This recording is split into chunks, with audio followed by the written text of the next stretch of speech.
Hello. For this, the Yellow Coats Company Mini Project 3, we decided to implement the composite pattern because it wants us to be able to iterate through the entirety of the company and construct a sort of hierarchical sequence consistent with the composite pattern. The employee component is the abstract composite of the pattern, while the employee is the concrete implementation of it. Each employee component has an array list of staff and obviously the required properties as stated by the requirements.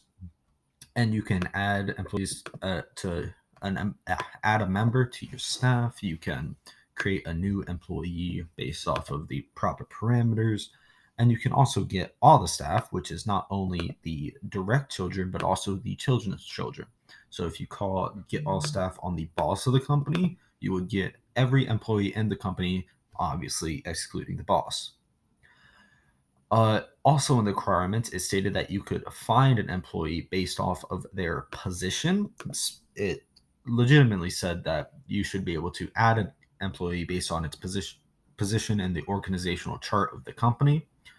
So we allowed the find mechanism to be able to directly add employee staff to a given position.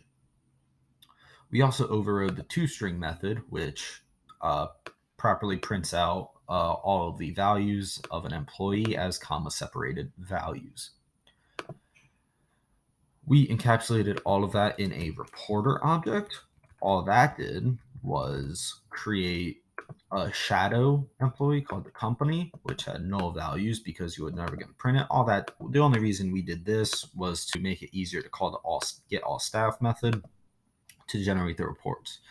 This is report 1, 2, 3, and 4 with self-explanatory names. You'd iterate through the entire staff of the company and print out members if they fit the proper descriptions, i.e., e.g., male has dependents, female.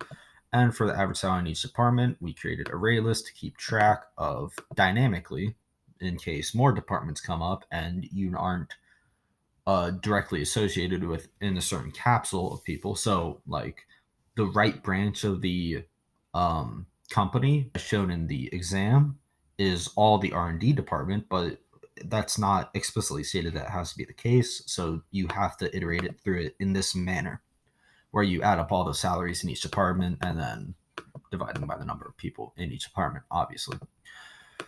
So for our final exam, by the way, the create yellow coats is just a helper method that instantiated the company as showed in the final exam requirements. And the all reports method prints each report in order. So report 1, 2, 3, and 4. So you can see here that you have James Borg, CEO, headquarters in the Department of Headquarters, salary 220,000, male without false dependents for each member in the company. Then you print out all the males with dependents. Then you print out all the females, and then you print out the average salary in each department. Here is the find method, where you can add employee based off their position in the company's organizational chart.